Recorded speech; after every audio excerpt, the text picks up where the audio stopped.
Assalamualaikum sahabat dai, masih di channel kami, penyebar konten Islami.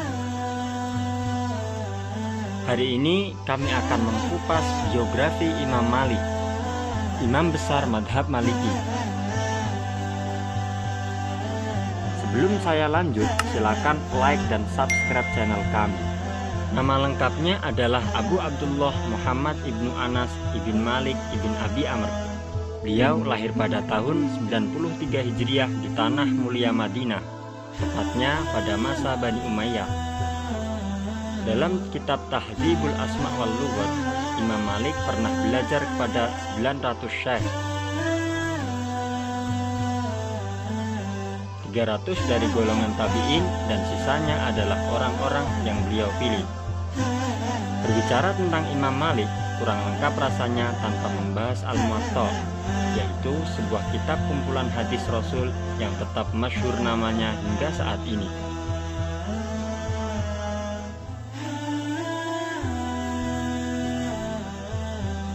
Kitab ini sangat populer di kalangan muslimin pada umumnya. Dalam usia muda, Imam Malik telah menguasai banyak ilmu. Cintaannya terhadap ilmu menjadikan hampir seluruh hidupnya diabadikan dalam dunia pendidikan. Sayyid Muhammad bin Alawi Al-Maliki Mekah juga sangat mengagumi pribadi beliau. Bagaimana tidak, akhlak mulianya sangat pekat. Hal ini tercermin jelas ketika beliau sedang mengajar santri-santrinya.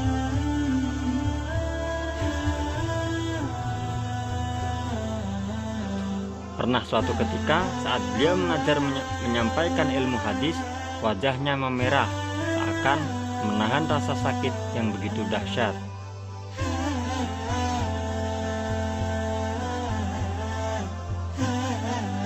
Meski demikian, beliau tetap melanjutkan hadis hingga selesai. Setelah itu,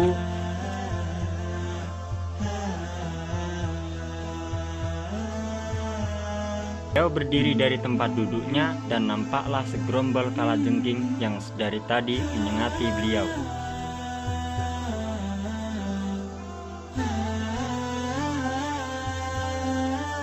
Imam Malik juga terkenal sangat tegas dalam amar ma'ruf. Tak pandang bulu, Imam Malik akan memberi peringatan keras bahkan membentak, sekalipun berhadapan dengan seorang raja.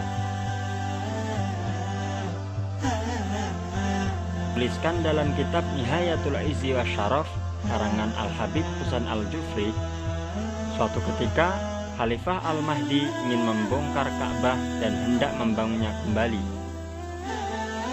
Saat itu Imam Malik memberi teguran keras kepada Khalifah Al-Mahdi, "Wahai Amirul Mukminin, jangan kau jadikan Ka'bah seperti bola mainan di tangan para penguasa.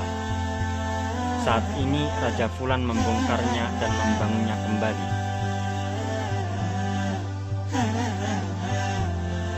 Nanti Raja Fulan yang menjadi khalifah selanjutnya akan datang membongkar lalu membangun Ka'bah tersebut, dan begitu pula seterusnya."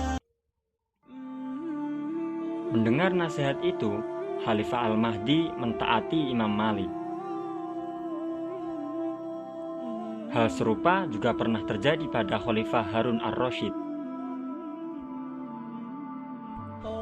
Suatu saat, beliau berencana membangun mimbar Rasulullah. Khalifah Harun ingin merenovasinya dengan desain indah disertai dengan pernak-pernik intan berlian. Kabar ini pun menyebar di seluruh penduduk waktu itu. Tak terlewatkan juga Imam Malik. Dengan tanpa basa-basi, Imam Malik menghadap raja dan menyatakan penolakan dan ketidaksetujuannya. "Wahai yang mulia raja, jangan kau lanjutkan rencanamu itu, karena aku takut hal itu dapat menghilangkan kemuliaan dan keberkahan mimbar Rasul, sehingga masyarakat nanti akan menganggapmu sebagai raja penghilang keberkahan dan pembawa kesialan." Mendengar nasihat Imam Malik, raja pun membenarkannya dan tidak jadi merenovasi mimbar Rasulullah. Kita harus berterima kasih banyak pada Imam Malik berkat jasa-jasanya. andai tanpa Imam Malik, pastilah tempat-tempat bersejarah Rasulullah ini telah menjadi bola permainan raja yang setiap tahun akan berebut untuk membongkarnya lalu membangunnya.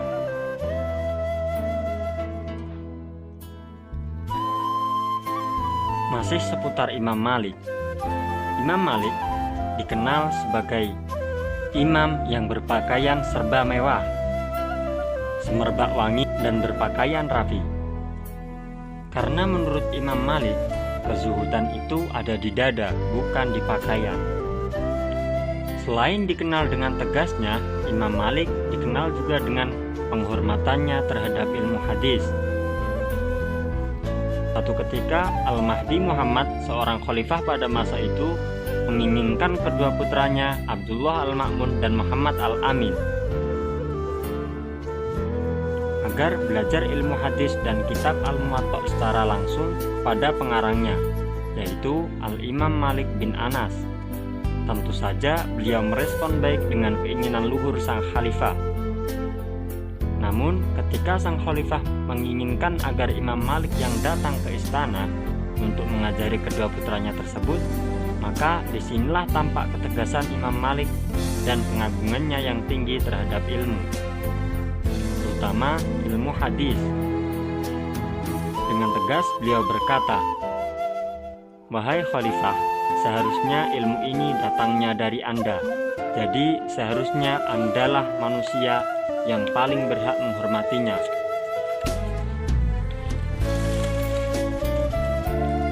Dan janganlah Anda menjadi manusia pertama yang merendahkan ilmu. Jika hal itu terjadi, saya khawatir Allah Subhanahu wa Ta'ala akan merendahkan kemuliaan Anda. Ilmu itu didatangi dan bukan mendatangi." Ajibnya, sang khalifah tidak marah dengan perkataan sang Imam Malik, dan beliau terkesan, sehingga hal itu menyadarkan sang khalifah. Begitulah tadi biografi singkat Imam Malik. Wassalamualaikum warahmatullahi wabarakatuh.